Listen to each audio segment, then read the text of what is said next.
Please be seated. Good afternoon. Welcome to Division 5 of the Court of Appeals. My name is Judge Furman, this is Judge Roman, and this is Judge Lichtenstein. We have two cases on the 1:30 docket, People versus Malouff and Anderson versus Applewood Water. I assume counsel are ready on Malouff? And our counsel here on Anderson? All right. We will have to take a short recess to reconstitute the division after each of the first two arguments. You should have been provided with a handout of our procedures. If anyone has a cell phone, please make sure it's turned off, and let's get started.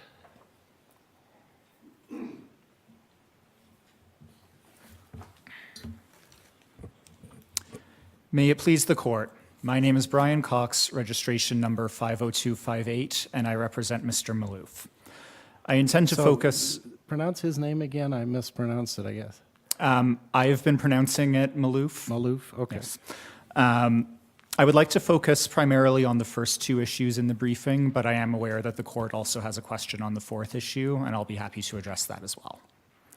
So beginning with the first issue, which was the sufficiency of the evidence.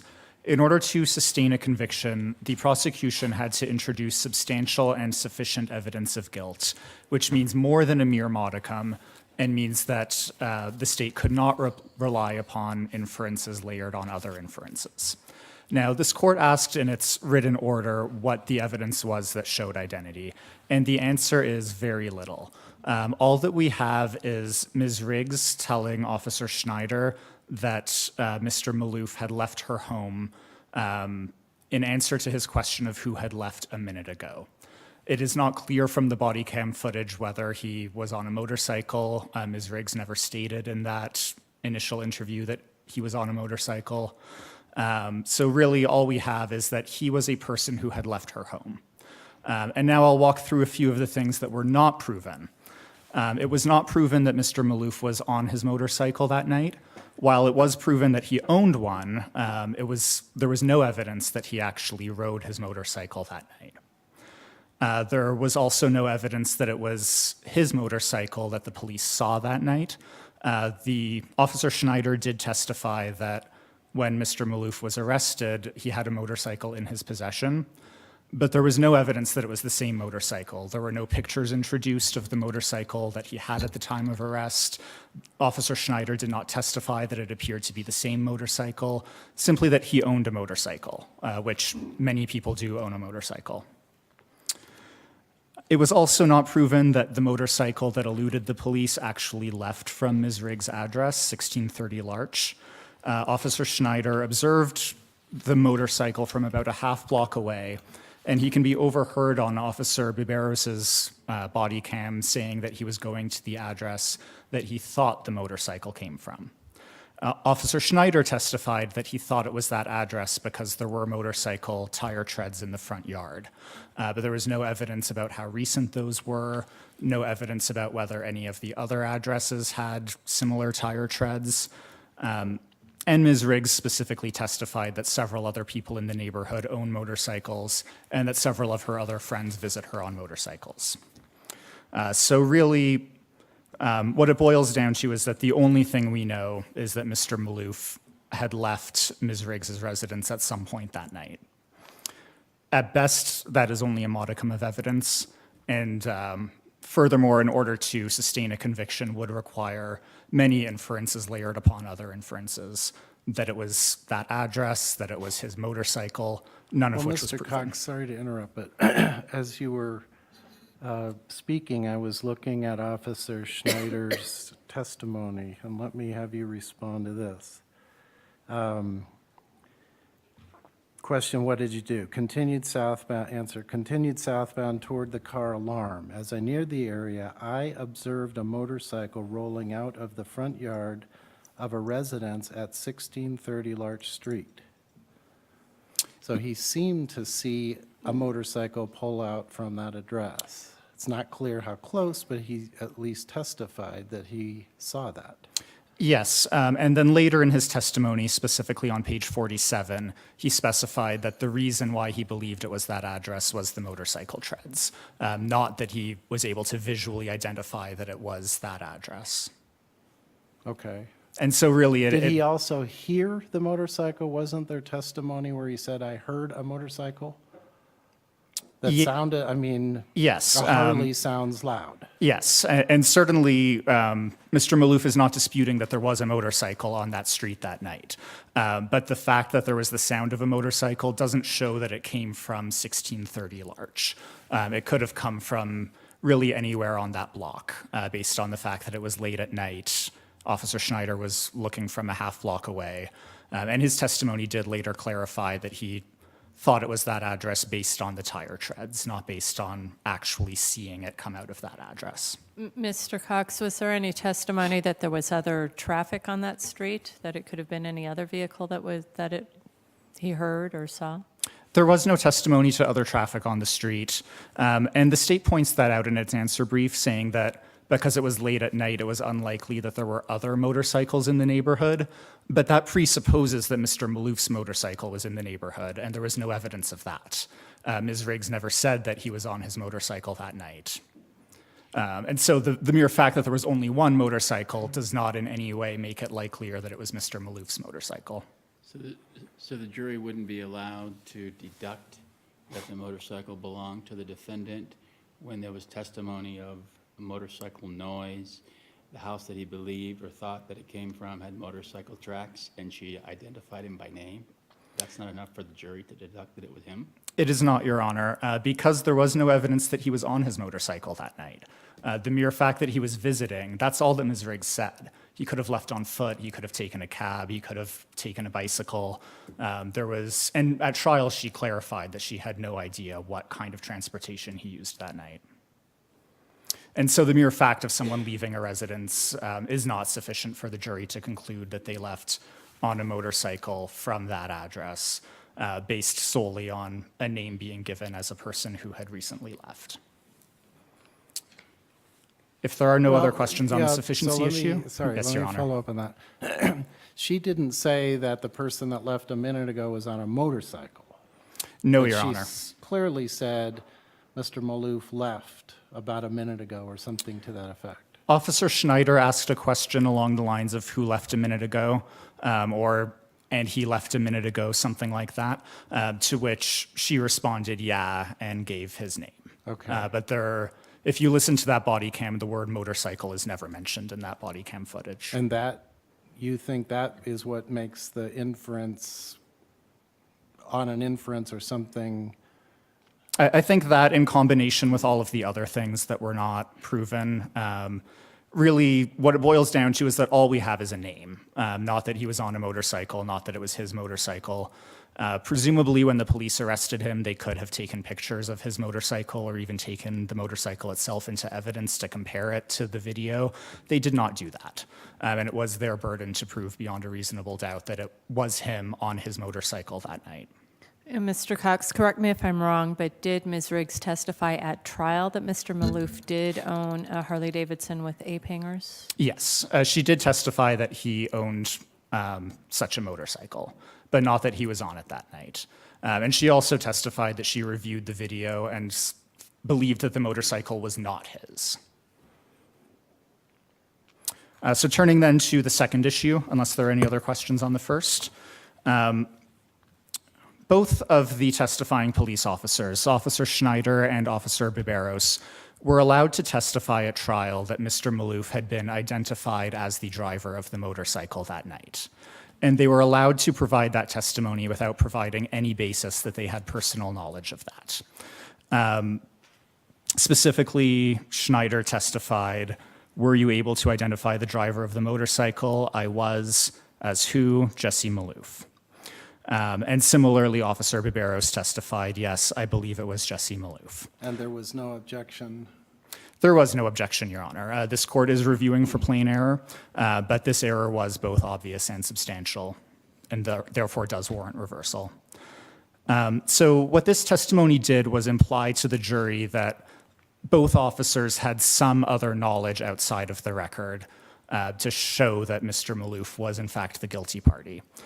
In its answer brief, the state argues that Schneider's testimony was simply echoing what Ms. Riggs had told him, but that's not how the state used this testimony in its own closing argument.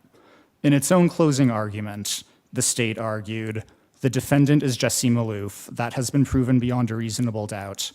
Vanessa Riggs said that is who he is. Officer Schneider says that is who he is. That was clearly suggesting to the jury that Officer Schneider had some independent basis to know that Mr. Malouff was the driver. But in fact, Officer Schneider never identified him as being the same person who he saw in the motorcycle, never testified to any other steps that he took besides getting that name from Ms. Riggs and confirming that that was a real person who existed with an address, but not confirming, not doing anything else to confirm that he was the driver of the motorcycle that eluded him. And this does rise to the level of plain error. There is clear case law on implied hearsay and the fact that a witness cannot testify to sort of some independent verification of their conclusion without providing the basis for it. So even though it was not, directly echoing a third-person statement, it was hearsay under clearly established law. And furthermore, it was also substantial. Identity was the key issue. Both sides made it very clear that they saw identity as the key issue. The evidence was quite weak. As we just discussed, it was really just Ms. Riggs giving Mr. Malouff's name as someone who had left her home. So what this did, both the testimony and particularly the way the prosecution capitalized on it in closing argument, it encouraged the jury to convict based on law enforcement believing that Mr. Malouff was guilty. In that sense, it's similar to other cases where this court has reversed based on things like an investigator testifying about charging decisions or a police officer testifying about getting a warrant and requiring probable cause. It really just told the jury, there's more here, we know that he's guilty, without ever telling the jury what that was. And so for those reasons, under the plain error standard, this error does require reversal. So, Mr. Cox, you indicated that you would reach the second question that was asked. Yes, and I will do that right now. So you had asked about what evidence supported two separate counts. And the answer really is that there wasn't any. The factors under Quintano, which I cited in the opening brief, are the timing, intervening events, and whether there's any new volitional departure or fork in the road, so to speak. Here, the total time span of this whole incident was only 7 or 8 minutes. There was no evidence of any intervening events. There was no evidence of any sort of new decision. It was simply a continuous course of conduct of fleeing from police officers eastbound on Prospect Road. Well, wasn't there evidence of the first officer giving up the pursuit, and then time goes by, and then the second officer picks up what he believes, because he heard it in his radio, was somebody fleeing on a motorcycle. He turns on his lights, gives pursuit, and then he goes to another red light. Aren't those two separate incidents that occurred during that? Well, really, what was going on for that whole time was simply the driver of the motorcycle continuing in the same direction on the same road. The fact that there were 2 different police officers who pursued him at different times does not make it a new act on his part. It may be a new act on the police officer's part, but eluding is not based on the number of police officers. It's based on the number of acts by the defendant. And here it was simply continuing to zoom without regard for red lights, eastbound on the same road through Fort Collins, all in the span of less than 10 minutes. And I would like to reserve the rest of my time for rebuttal. You have about 2 minutes and 10 seconds. Thank you, Your Honor.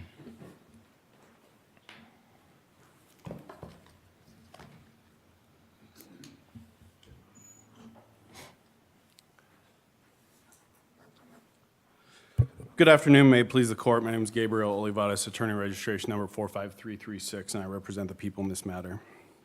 In determining whether the evidence was sufficient to support the defendant's convictions, this court must look at all of the evidence in the light most favorable to the people, to the prosecution, to determine if there was any evidence upon which the jury could convict the defendant beyond a reasonable doubt.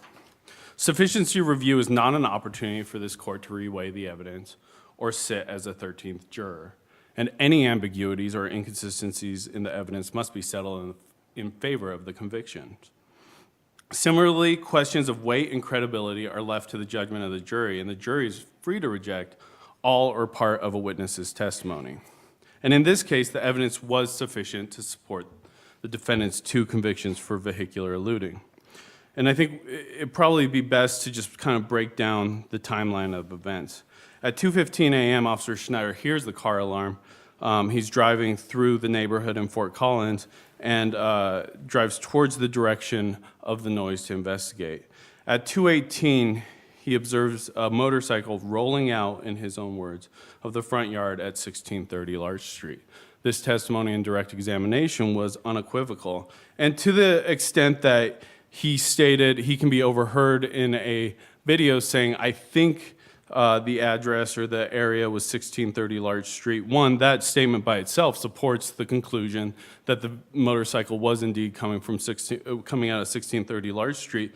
But any kind of equivocation in the statement, it just goes to weight and credibility of the statement. And that's a determination for the jury to make. So between 2:18 and probably around 2:24, Officer Schneider pursues the motorcycle. The motorcycle eludes him by accelerating and running a red light, at which time Officer Schneider decides to discontinue the pursuit because it's unsafe and returns to 1630 Larch Street, where he confirms his earlier observation that the motorcycle came from 1630 Larch Street by seeing tire tracks consistent with a motorcycle being driven up and down the front lawn. What's more, he then goes and talks to Miss Riggs, and this is about 2:24 a.m., only 6 minutes after he observes the motorcycle roll out from 1630 Larch Street, and asks her if she knew who left the home that night on the motorcycle. And this is from page 50 on the transcript of the first day of jury trial. Now, there's some question about whether or not he actually asked her who was driving the motorcycle. And this is because the first 30 seconds of the surveillance video, there's no audio. There's some quirk in the video system that once the officer hits his button, it actually saves the prior 30 seconds buffered into its storage or memory. But there's no audio for some reason. And then right when the audio kicks in is when we hear Ms. Riggs identify the defendant as the person who had just left her house. But Officer Riggs twice on direct examination says that Ms. Riggs identified the defendant as the person who left the house on a motorcycle. So the Ms. Riggs identifies the defendant as the person who just left the house on the motorcycle. And then Officer Schneider clarifies that the defendant was the person who just left here a minute ago. And in Exhibit 4, this is all on the video, Ms. Riggs says yes. What's more, there's the evidence that Officer Biberos observed the bike as a Harley-Davidson style motorcycle with ape-hanger handlebars, and then in her testimony, Ms. Riggs confirms that the defendant drives a Harley-Davidson style motorcycle with ape-hanger handlebars. And then finally, the defendant did not have a valid driver's license, which gave him motive to flee from the police officers. So I think if you look at all that evidence in the light most favorable to the people, there's definitely sufficient evidence to support the defendant's convictions. Well, yeah, sorry to interrupt. Could you discuss the mere modicum of evidence? Yeah, I mean, I'm not sure what mere modicum, how to quantify that. I've always just thought of it as if there's any evidence to support. I mean, those, especially the first part with the motorcycle coming out of 1630 Larch Street and Miss Riggs identifying the defendant as the person who had just left the house a minute ago. That's But not on a motorcycle. Well, again, if we look the light most favorable to the people, the officer did testify that Miss Riggs was able to identify the person who had just left the house on a motorcycle. That's page 50, line 15. question, was she able to indicate that she knew who left the home that night on the motorcycle? Answer, she did. So I think if you look at that in the light most favorable to the people, Miss Riggs's, the question to Miss Riggs was, who just left this house on a motorcycle? The audio starts, Miss Riggs says, the defendant. So Mr. Cox earlier just said that there was testimony also that Ms. Riggs said that it was not his motorcycle. What was the context of that? Yeah, she definitely equivocated. I mean, she definitely retracts a lot of her statements on direct testimony, and she wasn't. You know, if you look at it, that all goes to credibility, though, and that's a argument to the jury. But she does say that. I mean, the defendant didn't even leave the house a minute ago. In the video, she testifies in direct examination that he had been there at 9:30, not 2:18 a.m. So, but again, the jury's free to reject all or part of her testimony, and they certainly did. So, if there's any other questions regarding the sufficiency of the evidence, I'd like to turn briefly to the second issue regarding hearsay. And the hearsay issues, both of them are really, I think, about kind of the unique set of circumstances. The first one, Officer Schneider's testimony, there's this issue where Officer Schneider hears the defendant's name as Jess Malouff, but misspells it, and then you can hear actually at the end of the first video, the first surveillance video, him giving the name to dispatch, and then they send him a picture of this Jesse Umlauf. And so the second video is Officer Schneider showing the picture of this Jesse Umlauf to Miss Riggs, and she's saying, no, that's not him. And then she gives some extra identifying information, kind of a date range of his birth, and also that he lives in Eaton. So the testimony in its context is really trying to figure out how the police identified the defendant as the person that Miss Riggs actually identified that night. And if you look at page 60, starting at line 6, the question is, can you please explain to the jury how you were able to determine that during your investigation that the person that fled from you that night was in fact the defendant? And then Officer Schneider testifies, yes, first of all, I had gone to the residence, 1630 Larch, spoke with Miss Riggs, who told me that the individual that had just left the house on a motorcycle was a Jess Malouff. She didn't know how to exactly pronounce or dispel his name.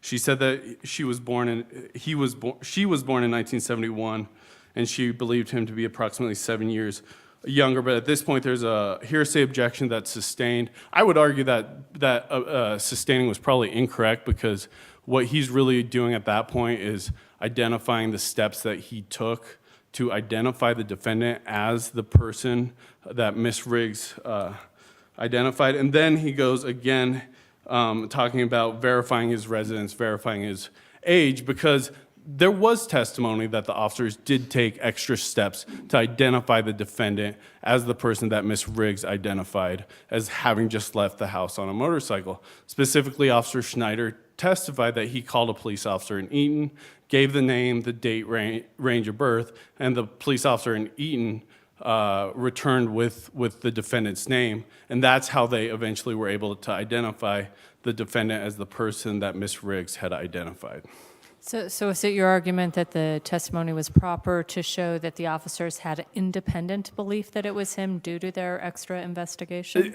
I wouldn't say independent, because that, again, that's maybe suggests outside knowledge. I wouldn't want to say independent. What I'm saying is the testimony was proper because it's showing that the defendant sitting at the table, Jesse Malouff, was the defendant, or the person, Jesse Malouff, identified by Miss Riggs at the house that night. And Officer Schneider is clear that this is the basis of his knowledge that the defendant was identified as the driver of the motorcycle. Well, let me follow up with, would it be as clear to the jury that that's what that meant? Because didn't the prosecution during closing argument say separately the officer identified him as well as Ms. Riggs? Yeah, and again, I guess that would be maybe if you're saying not independent of the testimony at trial or separate from the testimony, but independent of Ms. Riggs' identification, yes, there were independent steps taken after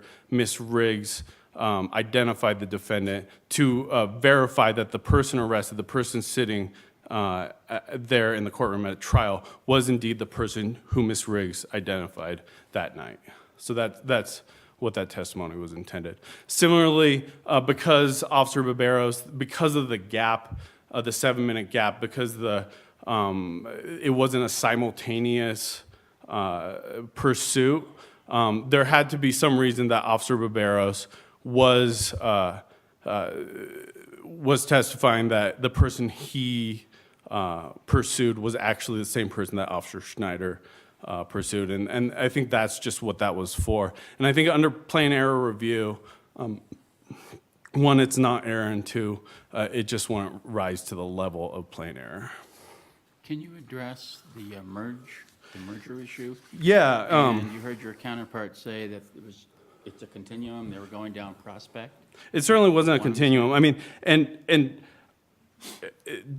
I think you could even argue that just driving for 7 minutes isn't just one act. It's a series of many, many, many, many different acts of just continuing to drive. But here, McMinn really talks about looking for different evasive actions at different times against different police officers, and here we even have in different places. And so you have the evidence supporting vehicular eluding against Officer Schneider, which is Officer Schneider activated his lights, and then the defendant, upon seeing this, accelerates and runs a red light, and then Officer Schneider discontinues his pursuit. And then you have this 7-minute period where no vehicular eluding is actually taking place. There's no pursuit. Vehicular eluding requires a pursuit by a police officer and not just evasive actions. And we don't even know what the defendant is doing at this time. There's some testimony that in this 7-minute time period, the defendant only covered a distance that probably takes in traffic 3 or 4 minutes. So we don't know if he stopped. We don't know if he's just hanging out, if he's driving 15 miles an hour. We have no idea what he's doing at this time. But then Officer Barberos hears the motorcycle coming, and at this point he activates his lights. And then again, the defendant accelerates, which is a separate action, and then runs another red light, another separate actions, at which time Officer Barberos discontinues his pursuit. So it's not even just that there's separate evidence, it's that the evidence supporting Officer Schneider's, the conviction regarding Officer Schneider, can't support the conviction regarding Officer Barberos and vice versa, because they're completely separate actions. So this case is much clearer than McMinn, where you have one pursuit, simultaneous pursuit by 4 police officers. Here you have 2 different pursuits by 2 different police officers. And so the evidence supported the multiple convictions. If there's no further questions, I'd ask the court to affirm the defendant's convictions. Thank you.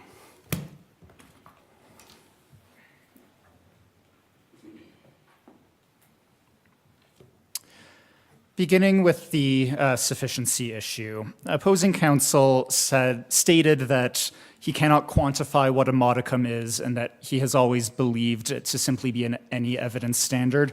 The United States Supreme Court in Jackson v. Virginia very explicitly stated that an any evidence standard is not constitutionally adequate.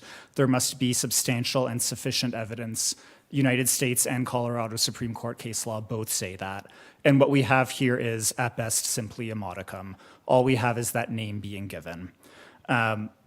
Opposing counsel also talked a little bit about the fact that in Officer Schneider's direct examination, he was asked if he asked Ms. Riggs who left on a motorcycle, but he was never specifically asked, did you confirm that it was a motorcycle? I think that question was rather ambiguous about simply, did you get the identification of a person who had left and not specifically on a motorcycle. It is true that the first 30 seconds of that video are muted, but this is the state's burden. And so if the state was not able to record that correctly, the state could have asked Officer Schneider specifically, did you confirm that he left on a motorcycle? That question was never asked, and no question like that was ever asked. Moving on to the hearsay issue, the state talks about how this went to how Officer Schneider identified Mr. Malouff by an address, a date of birth, that sort of thing. That goes to whether Mr. Malouff was a person who visited Ms. Riggs that night, but that wasn't disputed. What was disputed was whether he fled from the police on a motorcycle. And confirming that he was a real person and was the same person who had visited her really doesn't go to that at all. And any claim that it was only introduced for that purpose is belied by its use in closing argument, both in the initial closing argument and rebuttal, stating that Schneider and Riggs both identified Mr. Malouff as the driver of the motorcycle. We ask that this court reverse Mr. Malouff's convictions. Thank you. Thank you, counsel, for your excellent arguments. The case will stand submitted and a written opinion will issue in due course. And we will take a short recess. All rise.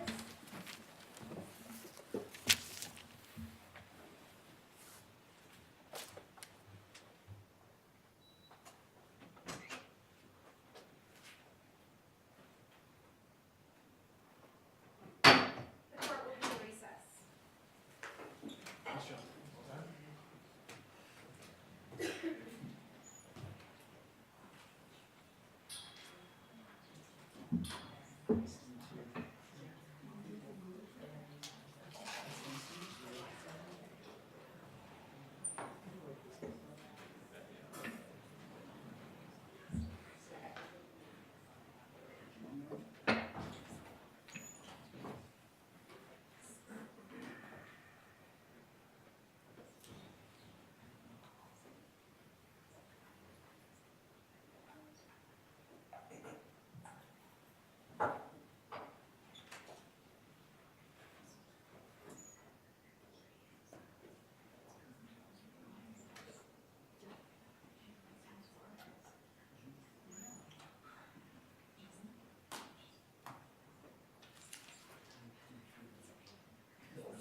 Division 5 of the Court of Appeals.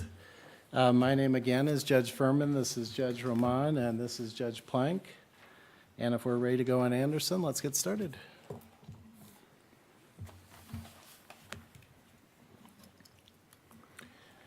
May it please the court, my name is David Herrera, attorney registration number 12818. In this case, the court has asked a specific question. I'd like to get right to that. I'll restate the question that, assuming the plain language of the declarations restricts the use of the bridle path easement, please address whether an amendment to the declarations that changes the restrictions on the use of the bridle path easement is allowable, considering the modification clause in the declaration itself, Lazy Dog Ranch, and Evergreen Highlands. This case, Your Honors, is at the intersection of property law and contract law, in our view. This case involves servitudes, which, as the court well knows, servitudes involve a range of different types of creations, from easements to covenants to profits to licenses. It isn't enough, in our view, to simply treat them as being generic and the same thing. As a threshold matter in this case, Your Honor, we think as well that it's important to distinguish the terms of declarations. Since the court asked about declarations specifically in the question, we view declarations in the same way that Evergreen Highlands does, and the same way that the statute does, which is they are any recorded instruments, however denominated, that create a common interest community, including but not limited to plats and maps. And that sets up the dilemma in this particular case, because we have in this case a covenant that we believe is created by one of the declarations, that is the plat map. And then we have, on the other hand, we have restrictive covenants that we believe in this case is created by what has been characterized as protective covenants. We view that those are two distinct creations, that they come about differently, they're modified differently, and they serve different purposes. As well, looking similar, they are certainly not identical. They're not to be treated in a similar manner. That sets up, in our view, trying to reconcile Lazy Dog with Evergreen Highlands. Those should be harmonized. One should not be excluded in favor of the other. We believe that Lazy Dog Ranch applies to easements. We believe that Evergreen Highlands applies to restrictive covenants. And while similar, they are, as cousins, very different in many ways. The easement in this case, we believe, is created by the plat map. That it identified specifically the location, the size, and the specific purpose as a bridle path. On the other hand, the restrictive covenants identified the easement as stated in the plat. We believe that Sorry to interrupt. Let me just start there. The 1964 declaration. What sir. are you? How are you The discussing 1964 declaration, there is an issue as to whether or not it was recorded. We know it was not signed. that? Okay. If it was recorded, then it is a declaration under the statutory definition. Otherwise, it's restrictive covenant. That isn't, if it wasn't recorded.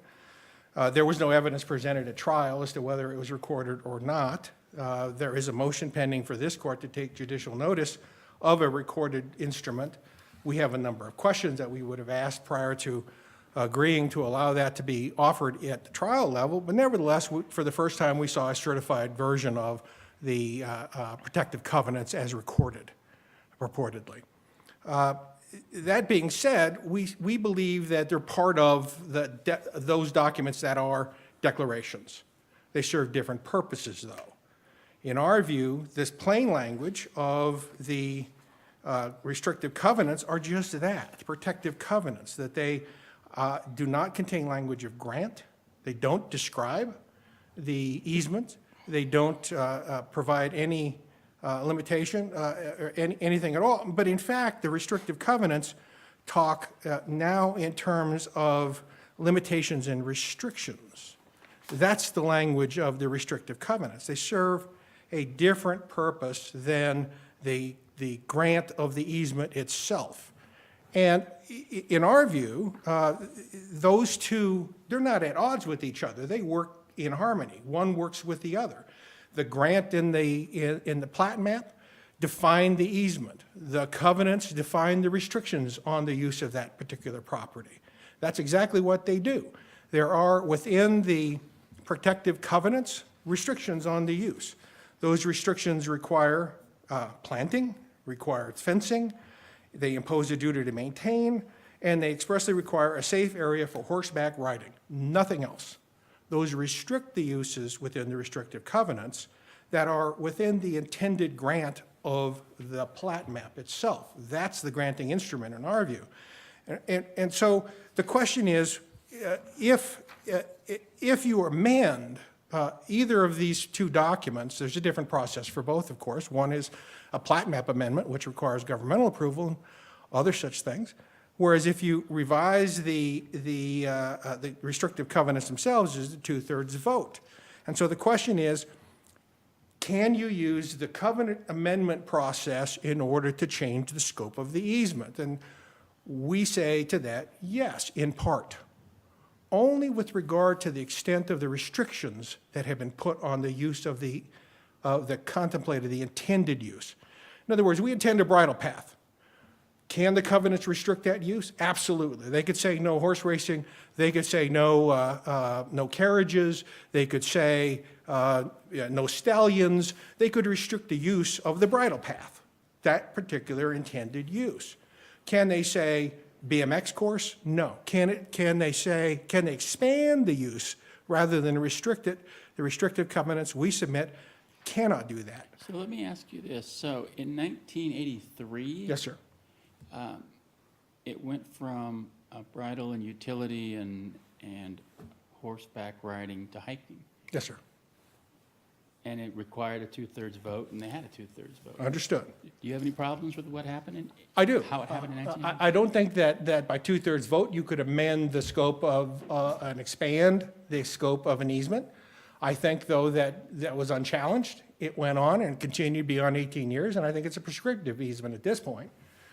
We do not challenge the fact that it went to a hiking path simply because so much time has passed as to that particular use.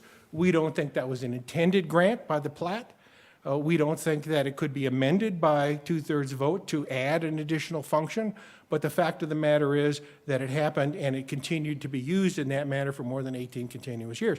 And so that's really not an issue that we're arguing other than to say that it could not be done by this device. That it could not be done again, basically, because it was Exactly. done once before. Yes, sir. I think that's true. And our concern is this. I'm trying in harmonizing these two cases, I'm trying to say that, gee, if we want to amend or even change the scope of the intended use of the easement, Lazy Dog gives the mechanism to ascertain if that's something that can be done. Either that or you have an agreement between the two parties that says, yeah, okay, we agree to expand the scope of the use. That didn't happen in this case.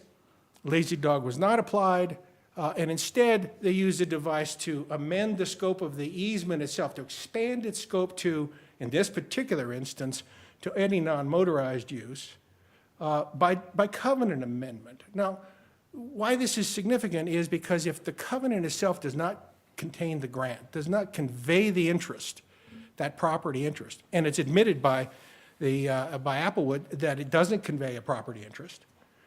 If you use the covenant amendment to change the scope of the easement, then by 2/3 vote, you have totally abrogated, at that point, the Lazy Dog analysis. You can't use it under that approach. Instead, Applewood wants to use Evergreen Highlands as a mechanism in order to do that. But if you look at Evergreen Highlands, really the question in that particular case, very similar, is if you want to change the scope of the covenants, is it intended that happen? Just generically, is that an intended, was that intended originally at the time that the covenants were adopted?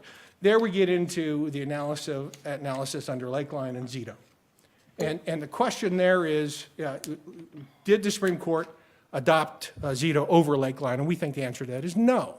We don't think that that's what happened. We think that what happened in that particular case is the court did an analysis of what are the consequences of this.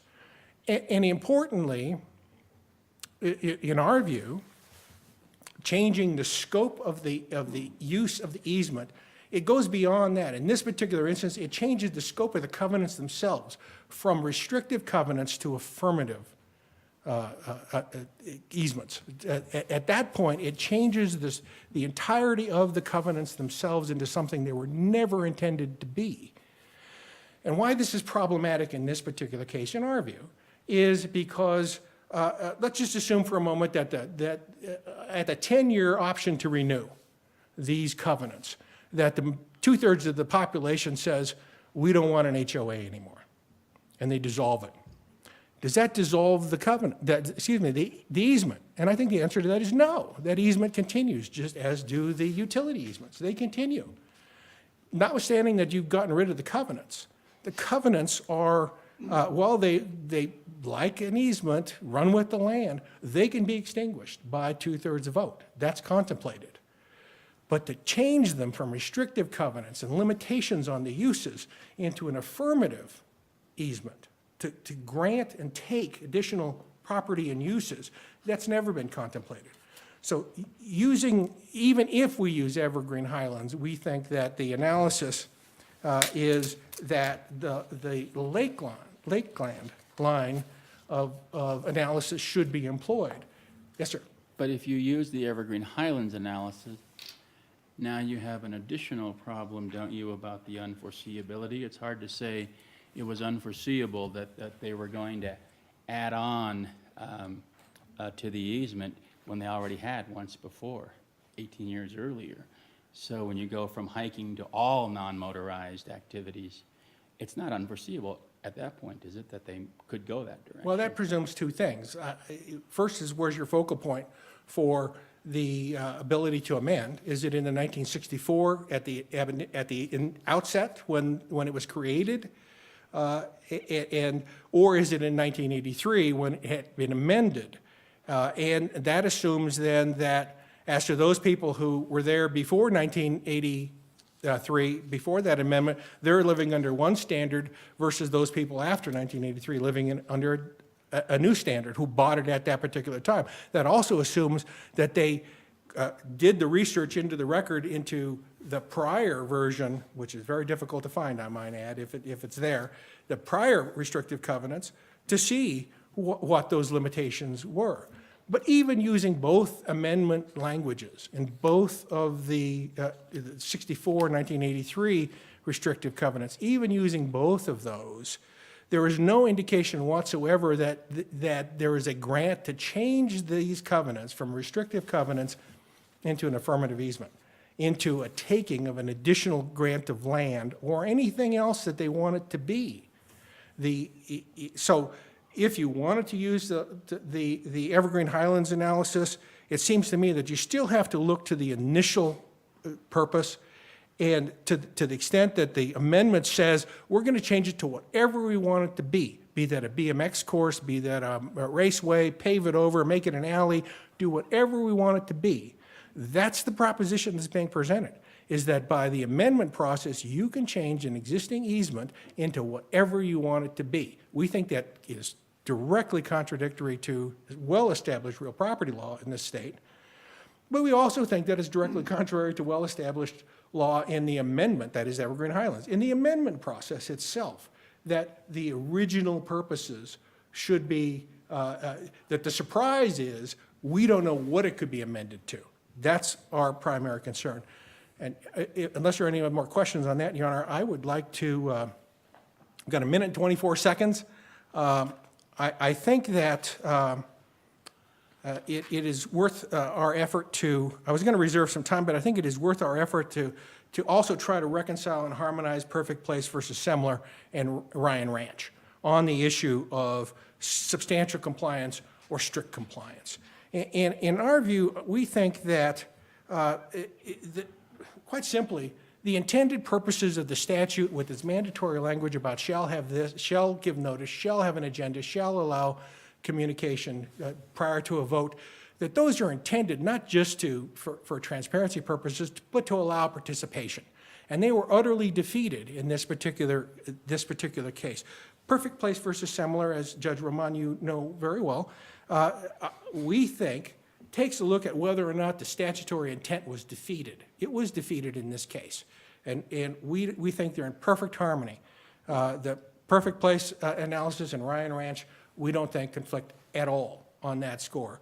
And in fact, we think that Perfect Place versus Semler gives us greater insights into how parties should conform their conduct to address the intent of the statute itself, not work to defeat it. And that's exactly what happens when, as in this case, you have a ratification process after the fact that seriatim ratifies everything that was ever done wrong in the past. You never get to the merits of the issue. You never have the opportunity for the public to participate, and it becomes a closed group where you can railroad a deal through, and the rank and file members never have their say. Most of the time, don't even know about it. So I see you're out of time. Yes, sir. Thank you very much.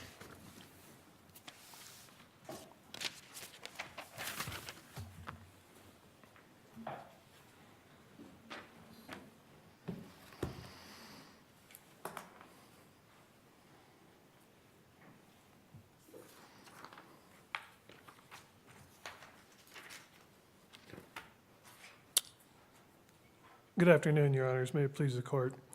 My name is Chris Macheski, registration number 28963, and I represent the defendant in this case, Applewood Water Association, Inc. We would ask that, for the reasons stated in the record and in the answer brief, that the Court affirm the trial court's findings and orders in this case. I want to jump right into the question that the Court posed to the parties.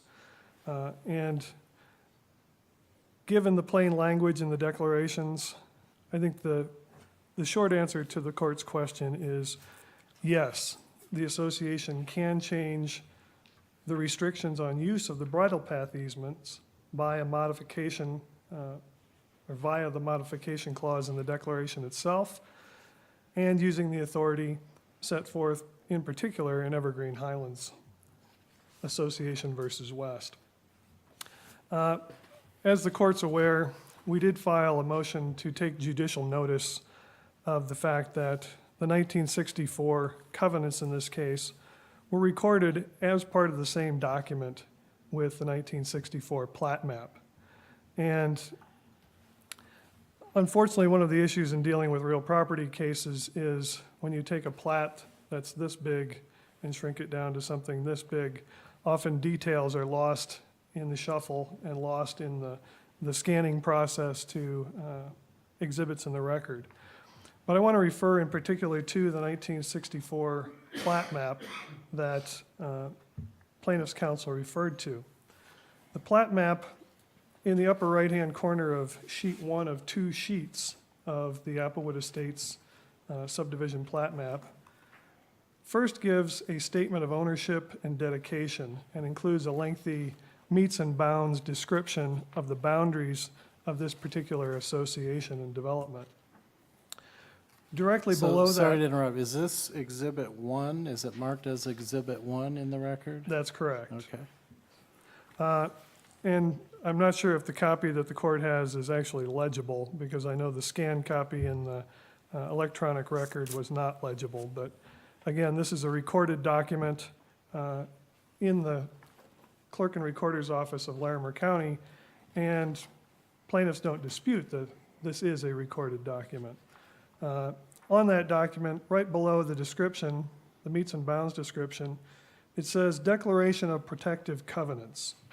And it says protective covenants for this subdivision are as filed contemporaneously herewith in the office of the County Clerk and Recorder of Larimer County, Colorado.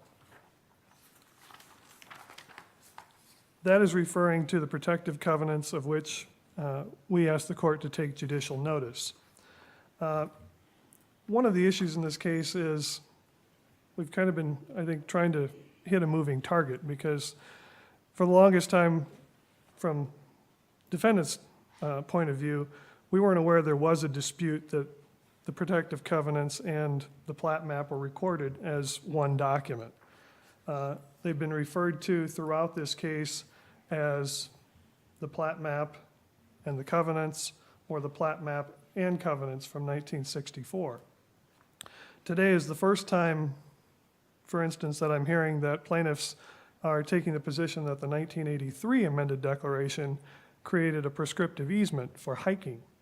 But at any rate, the plat map itself includes a reference to the protective covenants, which were filed with the plat map, recorded, with the plat map.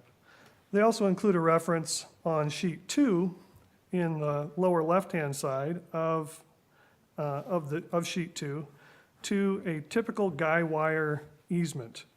And it states, all utility and bridle path easements are 10 feet on each side of property lines unless otherwise noted. Also on the actual map, there is at least one reference to a 20-foot utility and bridle path easement. Now, one of the issues is, it appears, and this is somewhat speculation on my part, that the plat map itself was drawn by a professional engineer, and the protective covenants were drawn up by someone with maybe less than a full legal background. Because the protective covenants from 1964 themselves, although they reference the easement, the term, and various other issues, they also include various typographical errors, misuse of words, misspelling of words, and as a reference to the 1964 Protective Covenants, Section 9, it addresses easements. And it states, quote, easements for installation and maintenance of utilities, drainage facilities, and bridle path are, bridle is spelled B-R-I-D-A-L, by the way, are served as shown on the recorded plat. And presumably, what was meant was reserved rather than served. But it's instructive that the description of easements also includes various restrictions on what residents can and cannot do within these easements. It states that within easements, no structure, planting, or other material shall be placed or permitted to remain which may damage or interfere with the installation and maintenance of utilities, for which may chance, presumably meant change, the direction of the flow of drainage channels in the easements. It goes on to describe fences that are required to be constructed along easements. It also states that the easement's area shall be maintained at all times by the owner of the plot appurtenant to it to create a safe area for horseback riding. Again, there's legal definition of appurtenant, but I think they may have been referring to adjacent to it. And it has been the practice that adjacent plot owners maintain their own easements. So, if you don't mind, I'll interrupt you there. So you said today is the first time that you've heard that the 1983 amendment created a prescriptive easement. What's your interpretation of what the 1983 amendments did, and how do they inform us today? Well, I think the 1983 amendments were, as later described in the Evergreen Highlands case, an acceptable alteration of the covenants that were recorded in 1964. The 1964 covenants included a provision in section 15 that stated, these covenants are to run with the land and shall be binding on all parties and all persons claiming under them for a period of 20 years from the date of recording, after which time said covenants shall be automatically extended for successive periods of 10 years, unless an instrument signed by 2/3 vote of the owners of the plots has been recorded agreeing to change of said covenants in whole or in part. What I think happened in 1983 was a change of the covenants in whole or in part.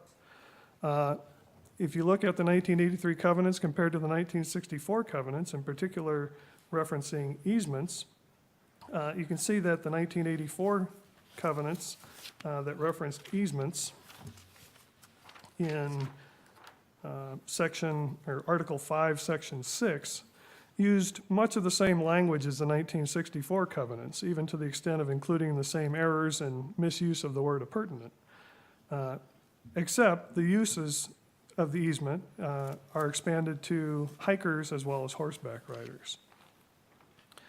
So what we believe happened in 1983 was an acceptable amendment to the covenants according to the 1964 covenants' own terms. Likewise, the 2015 amended covenants were an amendment to the covenants in whole based on the amendment language in 1983 and 1964. Based on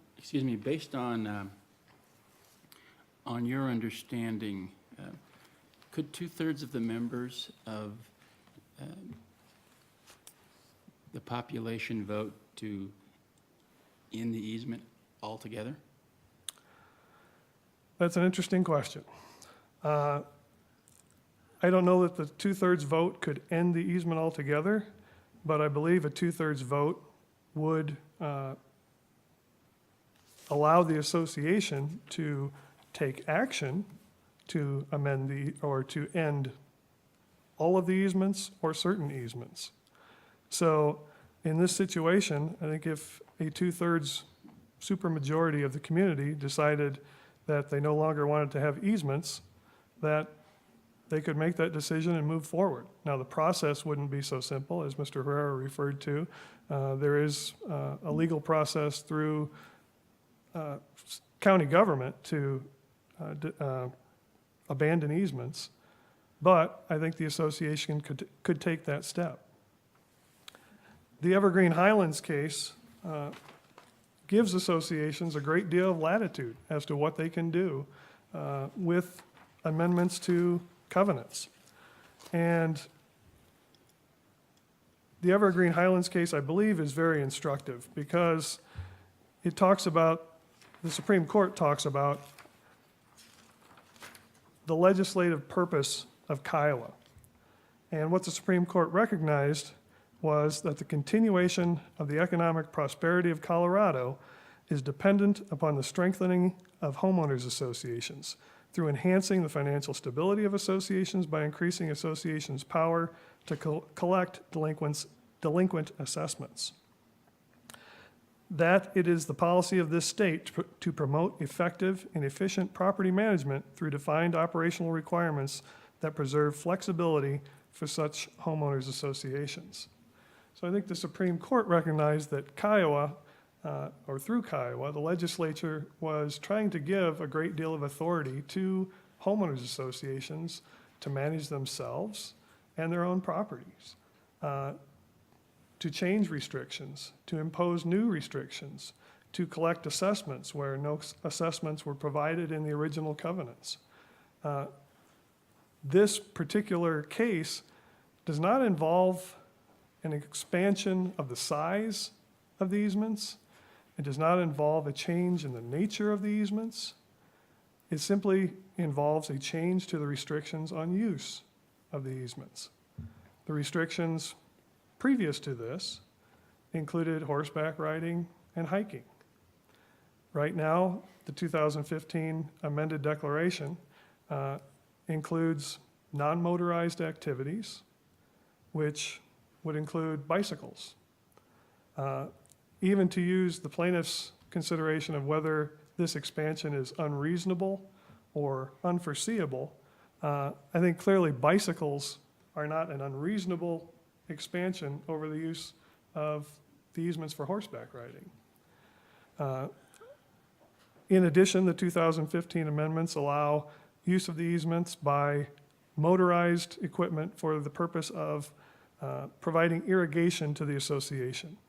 One thing that's somewhat glossed over is one of the main functions of these utility easements is to provide irrigation water throughout the community. And often it's provided by opening and closing gates to ditches around the community, around the community, around the development, many of which run through these very easements.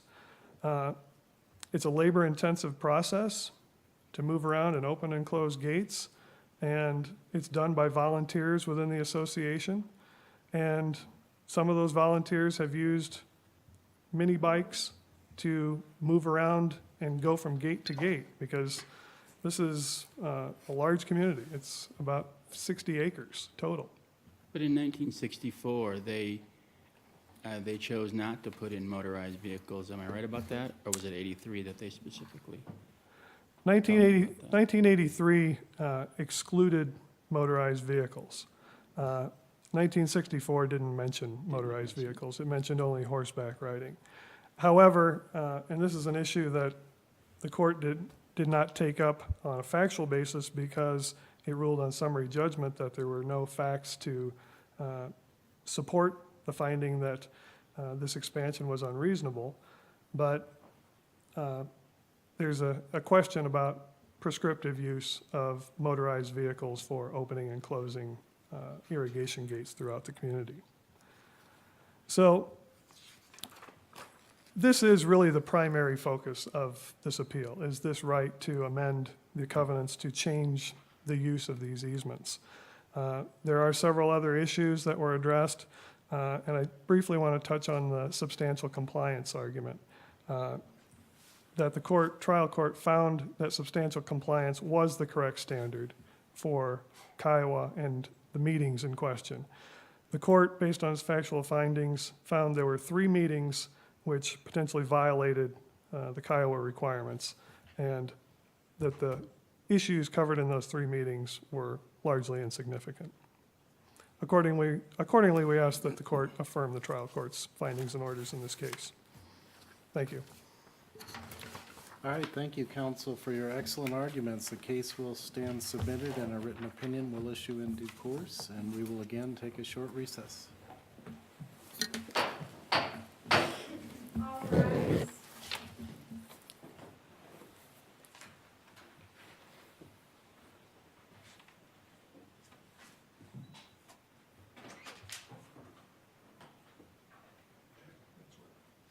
The court will be in recess.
I'm glad I didn't have to go first.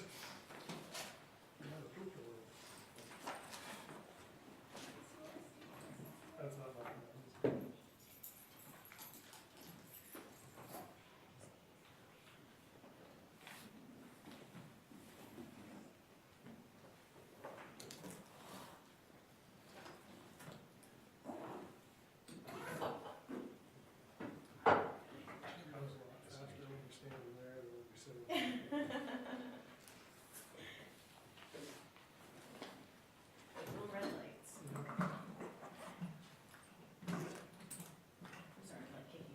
No, I want to get out of the way before she hits the gavel. The buzzer goes off.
Division 5 of the Court of Appeals. My name is Judge Furman, this is Judge Roman, and this is Judge Lichtenstein. We have one case set on the 2:30 docket in the interest of NF. I assume counsel are ready to go on that case?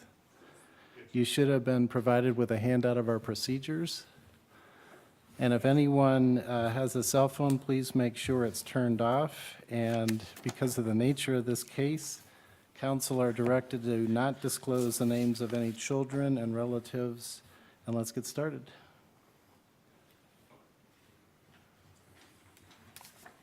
Thank you. Good afternoon. May it please the court. My name is Kimberly Engelhardt, and I represent Appellant DC, who is referred to as father throughout this case. This appeal arises out of a dependency and neglect case that ultimately resulted in termination of parental rights for both parents. I'm also in receipt of some questions that were submitted by the court, and I very much appreciate those. I'd like to address 2 points quickly, and then I'll get into that. First, I wanted to address preservation of the record. The appellee's answer brief asserts that because father's counsel did not raise a reasonable efforts argument prior to the termination hearing, that they waived that argument, and they cite TMW and TEH. TMW does not appear to demonstrate that mother ever raised the argument on the trial court level, so I don't believe that that case applies here. And then TAH cites People in Interest of DP, which is 160 P3rd 351. I also found the case SNV, which is 160 P3rd 351. Oh, I'm sorry, that one is 160 P3rd 351. I apologize. SNV I found to be particularly instructive because it provides that if a parent neglects to assert errors that are constitutionally and statutorily not required to be asserted by the parent, that shouldn't be held against them, or it would be fundamentally unfair. So I believe that the issue was properly raised at the termination hearing and properly preserved for appeal. The other issue I wanted to raise is essentially that the answer brief tends to conflate the concepts of parental compliance with the other concepts that we argue, which are reasonable efforts, as well as less drastic alternative. People XREL TM, which is 240 P3rd 542, indicates that the gravity of the rights that are at stake here require a trial court to strictly comply with the appropriate standards of termination of parental rights. Those standards are enumerated in 193604, as well as other case law which requires reasonable efforts, as well as elimination of less drastic alternatives. So those are separate elements that need to be proven. The fact that they emphasize a parent not being compliant enough does not mean that the department met their duty of reasonable efforts. All right, so now I'll move on to the standard of review. The appellees do agree with father's contention that this is a mixed question of fact and law, and they also cite Valdez v. People. So clearly, we should elaborate on what we mean by that. Valdez does state that questions of law are reviewed de novo, and questions of fact are reviewed for clear error. The case of U.S. Bank v. Village at Lake Ridge, which is 138 S.CT.960. That's a particularly instructive case on what it means to be a mixed question of fact and law, and under what circumstances a court should apply each standard. And the case indicates essentially that the standard to be employed is whether the question being answered involves primarily legal work or factual work by the court. Dependency and neglect cases are often quite fact-specific for the purpose of appellate analysis. And we do argue that the clear error standard is met here. But we would further argue that a de novo standard should be applied to certain analyses in these cases, particularly when it comes to reasonable efforts as well as less drastic alternatives. For example, reasonable efforts are dictated and therefore defined by the circumstances of each case. One case may require domestic violence treatment, another case may not. One may require alcohol treatment, one may not. One may require mental health treatment, one may not. Some may require all three. So if a trial court defines reasonable efforts as the same in every case, they're likely to commit error. It's a fact-specific issue. Less drastic alternatives are similar in that you have to look at the facts to understand how the court ended up defining that. So while a fact-specific inquiry is often required, it does not necessarily follow that the less stringent standard of review of clear error is required. I believe that the fact-specific inquiry may lead to more legal analysis. So for example, it was noted for the record in this case that more efforts were expelled on mother than on father. More resources were used in an attempt to rehabilitate her. If a parent is not engaged, whether due to indigency or other barriers, resources should be redirected to appropriately engage that parent. Ms. Engelhardt, Russo, sorry to interrupt. I guess I had several questions, but we'll start with, at some point, if the department was putting forth more efforts toward rehabilitating mother, toward helping her, would that have been a point where respondent father was not so involved in the case? That's correct. And so how is that, how did that play out when we then reached the point of termination? Because wasn't that about a year before the termination itself? And he was not involved. And I believe that even the guardian ad litem had stated that more resources were being used on mother, or that they were making more efforts to rehabilitate her. And it's my position that if father's not involved in the case and they're not using those resources towards the particular services that could be available to him, they should redirect those resources so that father could potentially become more involved. So they developed a case plan, I assume, right? The treatment plan, yes. Right. Yes. So what was required of father? Let me find that one moment. And I will articulate on that, but I would also note, first of all, that the treatment plan dictates what the parents are required to do. It does not dictate what the department is required to do insofar as reasonable efforts. Sometimes there may be a short section in a treatment plan regarding the department and what some of their duties are, but there are, the body of case law shows that reasonable efforts go beyond just the treatment plan, and the treatment plan actually imposes those duties on the parents. And when you're referring to reasonable efforts, are you referring to a rehabilitative aspect or a reunification aspect? Rehabilitation and reunification go hand in hand, certainly. You're not going to be able to reunite a family if substance issues are not rehabilitated or if mental health issues are not addressed, or medication is not properly managed, things like that. So the efforts to rehabilitate the parents go hand in hand with those efforts to reunify the family. So remind me,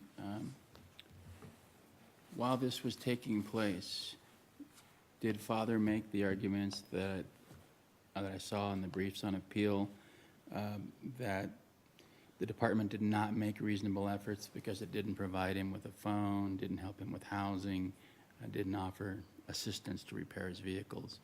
Was he making that argument to them so that they would have an opportunity to address those, or did that come up on appeal for the first time? The reasonable efforts argument it was asserted for the first time, I believe, at the termination hearing. So even if we adopt the SNV, a line of cases, and there are conflicting lines of cases on that, Right. wouldn't you agree that it's difficult at this stage for us to second guess the department's actions when none of those things were brought to their attention and they weren't given the opportunity to make corrections in those areas? Well, I think the language in SNV is important because it demonstrates that the department's duty doesn't go away simply because a parent isn't engaged.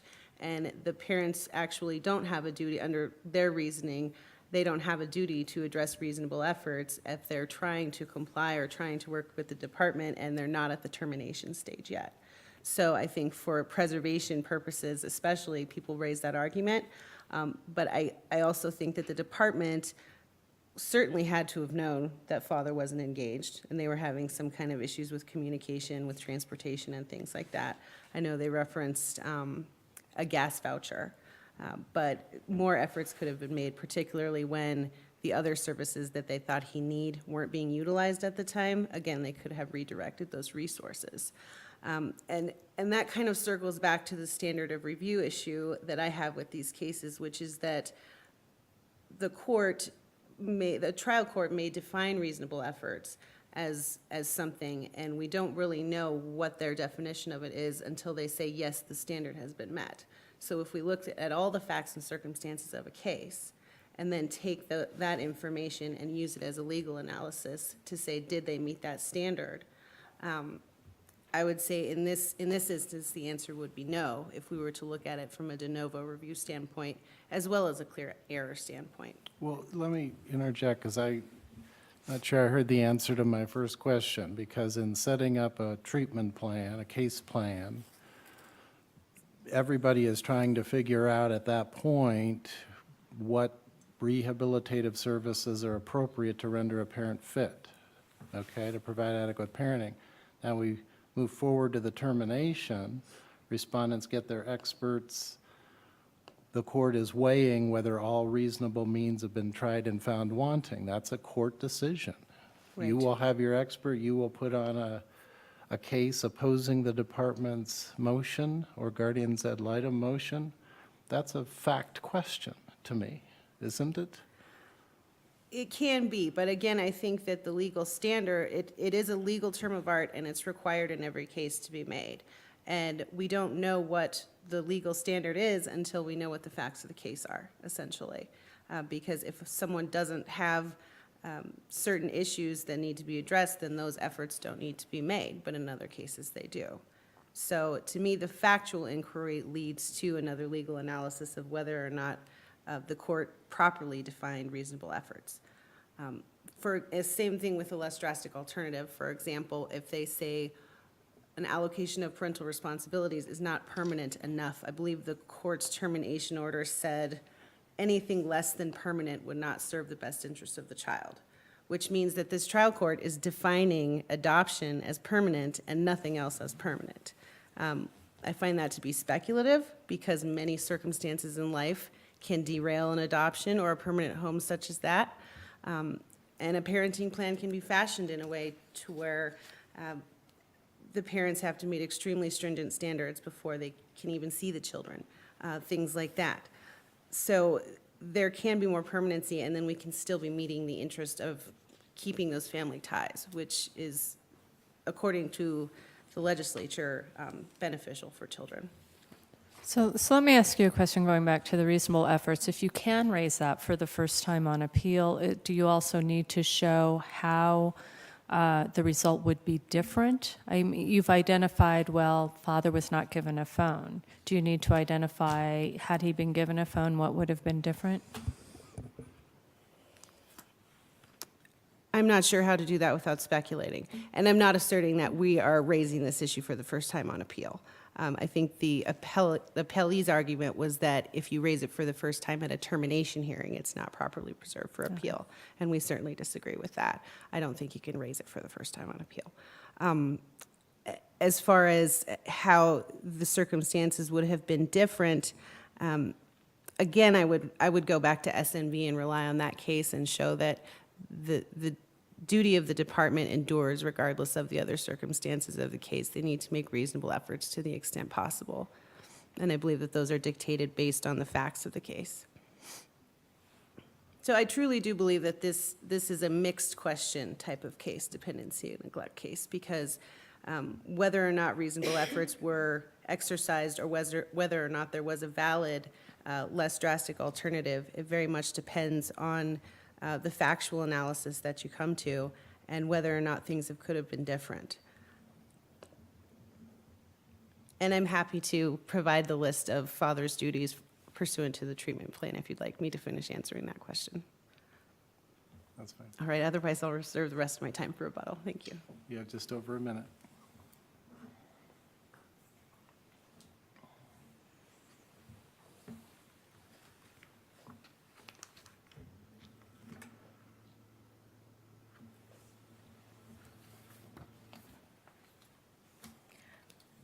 May it please the court, my name is Nicole Bartel. I represent the Fremont County Department of Human Services. I will be using 10 minutes, and the GAL will be using the remaining 5. My registration number is 43168. We are asking this court to affirm the trial court's order terminating the parent-child legal relationship. In response to the court's question, what standard of review guides your decision in this case, I think there is an agreement that this is a mixed question of law and fact. Whether or not the trial court properly terminated parental rights involves application of the termination statute to evidentiary facts. The credibility of the witnesses, the sufficiency, probative effect, and weight of the evidence, as well as the inferences and conclusions to be drawn from it, are within the province of the trial court, whose conclusions will not be disturbed on review unless so clearly erroneous as to find no support in the record. The legal conclusions are reviewed de novo when deciding mixed questions of law and fact. That is, in this case, review of whether the facts and conclusions found by the trial court are sufficient under the statute to support the trial court's order terminating the parent-child relationships. The findings supporting an order of terminating the parent-child legal relationships are adequate as long as they conform to the criteria set forth in Colorado Revised Statute, Section 19.3.604. To be adequate, a trial court's findings must sufficiently address and resolve each specific requirement for termination. An order of termination should only be set aside when the court's findings do not conform to statutory criteria and the basis for the court's order of termination cannot be determined. So how does the standard of review inform your decision? First, a look at the factual findings for clear error. In this case, there is no clear error. All the factual findings made by the trial court are clearly and amply supported by the record. As such, they should not be set aside. Second, after determining no clear error in factual findings, this court should then determine de novo whether the factual findings support the trial court's order terminating the parent-child relationship under that dependency and neglect statute. The trial court in this case found, by clear and convincing evidence, that the child had been adjudicated dependent or neglected, and that is not in dispute. That this is an expedited permanent placement case. This is an EPP case. This involves an infant that was born positive for opiates. The criteria set forth in 19.3.604 that the state must meet in order to terminate parental rights include that the parent did not reasonably comply with the treatment plan, that the parents are unfit, that the parent's conduct or condition is unlikely to change in a reasonable time, and that there were no less drastic alternatives to termination. All of these findings were made by the court, and the findings were made under clear and convincing evidence. Let me ask you about that last element. Less drastic Go ahead. alternatives? Yeah, the less drastic alternatives. Help me with that one just a little bit. My understanding is that the paternal grandparents have the three siblings, and wanted to adopt this child as well. Correct. That is correct. So what happened in terms of a less drastic alternatives analysis? At the time of the termination trial, there was 2 options. The child was immediately placed in foster care after discharge from the hospital. At that time, when they were looking for that placement, the paternal grandparents were not available. They were on vacation. Correct. They became available subsequently. So did that make, I was going to ask, did that make them automatically knocked out of a future consideration because they were on vacation? Absolutely not, and I believe the trial court termination order clearly stated there are 2 permanent options here, the foster placement or the paternal grandparents. And the order of termination also indicated that there was a placement hearing following the termination. And it's not in the record, but I can inform the court what occurred at that point and where the child is now. The child is placed with the paternal grandparents at this time, and they are interested in adopting that child as well. Okay. Thank you. That wasn't in the record, so I didn't pick up on that. So thank you for clarifying that. With regard to the factual findings, The court did find the parents did not reasonably comply with the treatment plan. Respondent father's attorney indicated that the department is mixing up noncompliance with the treatment plan and reasonable efforts. In one way, they go hand in hand. The department makes reasonable efforts to assist the parent to comply with the treatment plan. It is the responsibility, the law is clear, it is the responsibility of the parent to comply with the treatment plan. A department can provide all the resources that it possibly can for a parent to comply with the treatment plan. And that happened in this case. The department made more efforts than the father did. They offered to take the child to him for visitation. He had treatment providers in his area that he did not utilize. He didn't comply with probation for drug testing. He didn't comply with probation to stay out of, and didn't stay out of jail. To raise the fact at determination trial or an appeal that you didn't give him a phone, he's arguing that if the child was placed with his parents, he would have a much better relationship with the child. Why didn't he use his parents' phone? There's a lot of speculation. You can go on and on. But the bottom line is a parent has to advocate for his own behalf during the pendency of a dependency neglect case in order to have sufficient resources to comply with the treatment plan and to be successful. And respondent father did not do that. He did not show up. He didn't show up for court appearances that he could have appeared by phone. He didn't show up for family engagement meetings. The department would have picked him up and driven him there. He just was not interested in the case. Do you recall what was in the case plan, in the treatment plan? I do recall some of the components and I'm going to be paraphrasing, to sufficiently apply for, have a sufficient income and support for the family, to address substance abuse issues, to address domestic violence issues, to attend visitation and to develop the relationship with the child, maintain the relationship with the child, cooperate with the department. And there may be another component that I'm not recalling off the top of my head, and I do apologize for that. And he did not comply with those requirements, any of those requirements. With regard to the other factual findings that the court has made, one of them that is necessary is declaring that a parent is unfit. This is where the reasonable efforts comes in. It's one of several factors the court considers when determining the fitness of a parent. What reasonable efforts did the department make for that parent? In this case, the court found that the department did make reasonable efforts. In fact, I believe the court said that it made more efforts than respondent father. I hear other than didn't fix his car, didn't provide him a phone, I don't hear any specific needs that the father had that were not met. He had treatment providers available and he didn't use them. He had Medicaid, he didn't use that. So other than a phone and a car, there seems to be no other argument that reasonable efforts were not made. And I think that those two specific items do not rise to the level of finding the department did not make reasonable efforts at all. Ms. Bartel, wasn't there testimony that the department diverted more resources to mom and not dad? That was the argument that was made, and that was due to the fact there was a placement hearing, and the court determined that the child should remain where the child was, and that's in Fremont County. The resources, both parents had access to the visitation center at the department. Respondent mother did live very close, in a tent or a trailer, lived very close to the department. However, the department would have, and I did offer to take the child to father in order for him to have visits. And I'm sorry to interrupt, where did father live at that point? He lived in Chaffee County. He never disclosed his actual residence or where he was living throughout the entirety of the case. The department never knew where he actually lived. But he did live in Chaffee County. That's where we believe he lived. So with regard to other resources, respondent mother had treatment providers, respondent father had treatment providers in his area. Respondent mother could have had gas vouchers, so could respondent father. There was certainly the argument, and the argument was solely based on geography.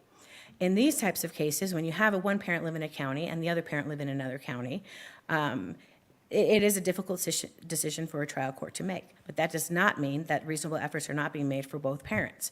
Both parents had the resources available to them in order to comply with their treatment plan. They could have attended parenting classes. They could have received treatment. They could have gone to domestic violence classes. Those were all available to both parents. There was no more efforts put towards respondent mother, other than the fact, two things. One, she lived closer to the visitation center, and two, she showed up. So she availed herself of the resources that were available. She used the resources that were available for a period of time sporadically and not successfully, but she did utilize those resources. With regard to the other findings that the court made, the court found that the parent's conduct or condition is unlikely to change in a reasonable time. This is an expedited permanent placement case. This child, by statute, needs to be in a permanent home within 12 months.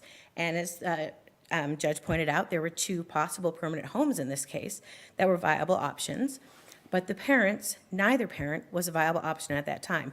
And the court did examine less drastic alternatives, and one of the things it examined is whether or not it would be in the best interest of the child to maintain a relationship with the parents. And given the parents' condition and the parents' lack of compliance, the trial court determined that it's best for this child to be in a permanent home and to lead to a permanent adoption. We are asking the court to affirm the trial court's order terminating the parental rights of the respondent parents. The trial court's factual findings are amply supported by the records and should not be set aside. The factual findings support the trial court's order terminating the parent-child relationships under the dependency and neglect statute under a de novo review standard. They conform to the requirements of the statute. The basis for the court's order can be determined, and we assert the trial court made no error and the order terminating the parent-child relationship should be affirmed.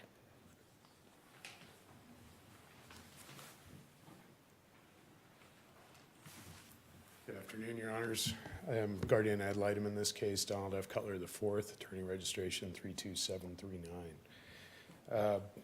To jump right into this, other elements of the treatment plan for father of the child in this case included the establishment of a residence, individual mental health counseling assessment, recommended treatment consistent with those recommendations, along with the other elements that my counsel, both co-counsel and opposing counsel, have outlined already. Mother had very similar treatment plan goals and objectives in this case. This was the third dependency and neglect filed on these parents. Two previous filings were done in Chaffee County, where the mother resided prior to relocating following a domestic violence incident to Fremont County. She did so while pregnant. She was pregnant during the termination trial in a preceding case involving the three siblings the court has already identified were then placed with the grandparents, paternal grandparents. That was an APR finding, a determination via an APR and a guardianship to the grandparents. It was ultimately undermined by these parents, resulting finally in a return to court.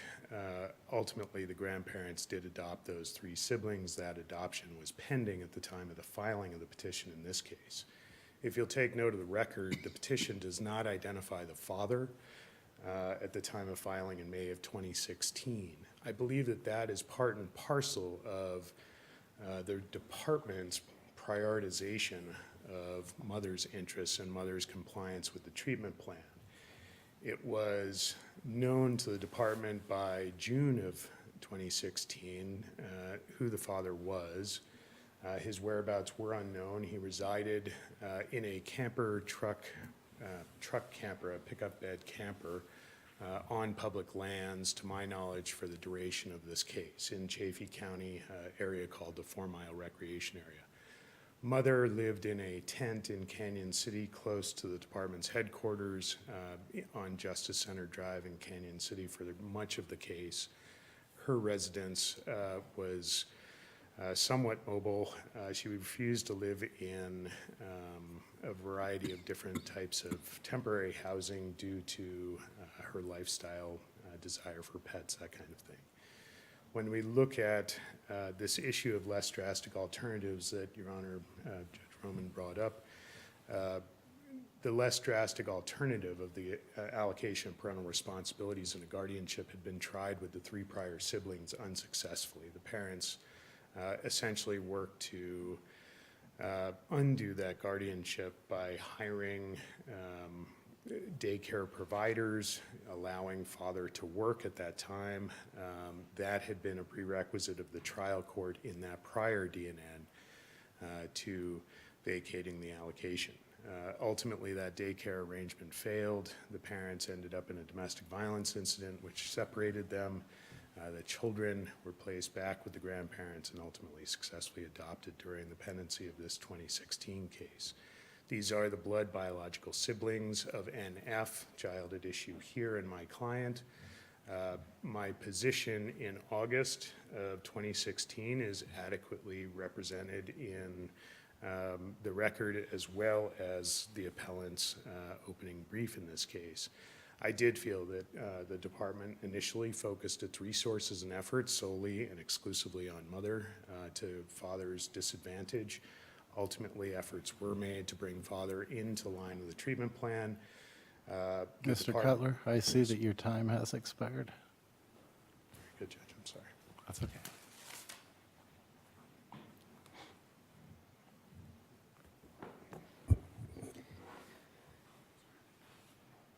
All right, so I just wanted to address,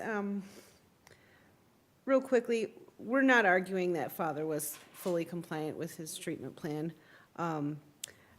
Rather, we're arguing that certain elements of the termination statute and related case law were just not met. In particular, I want to focus on the less drastic alternative situation. 193703 articulates all of the different types of permanent homes that can exist under the law.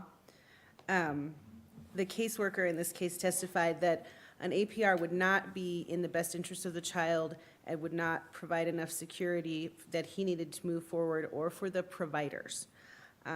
It sounds very much like the caseworker was deferring to the provider's need for security rather than the fundamental rights of the parents and the interest that we have in family preservation.